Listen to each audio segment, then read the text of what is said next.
भाऊ नमस्कार. नमस्कार. काय चाललंय? काय नाही, हे गायांचे कामं चालल्यात. किती गाय? गाया 25 आहेत.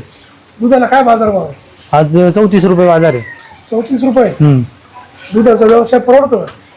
हा मधल्या काळात नव्हता परवडत, पण आता चांगलं झालं व्यवस्थित परत. दूध कुठल्या डेअरीला घालतात? आळा सहकारीला आहे. खाली दूध डेअरीला? हा त्या डेअरीची तर निवडणूक लागली. हा चालू आहे. आता काय सत्तेवर कोण पाहिजे? माऊली कुऱ्हाडे का समोरचे विरोधक? माऊली कुऱ्हाडीच.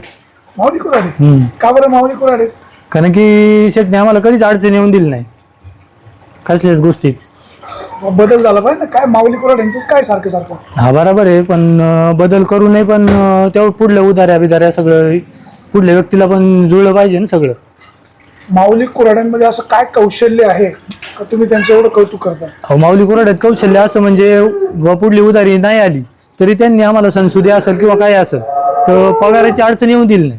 ते कुठूनही बी त्यांचे पदर घालत असतील किंवा काय करत असतील, पण ते आम्हाला पैसे वेळच्या वेळी देत चालतील. तर समोरच्या मंडळींचं जे पॅनल आहे हा काय त्यांचं काय परिस्थिती राहील? परिस्थिती नाही सांगता यायची सर, पण जबाबदार व्यक्ती पाहिजे आम्हाला. जबाबदार कोण आहे? आता माऊली शेटणी तर आतापर्यंत 25 वर्ष झाली आमची जबाबदारी चांगल्या प्रकारे घेतलेली. पुन्हा माऊलींचंच पॅनल आहे असं तुम्हाला खात्री? हा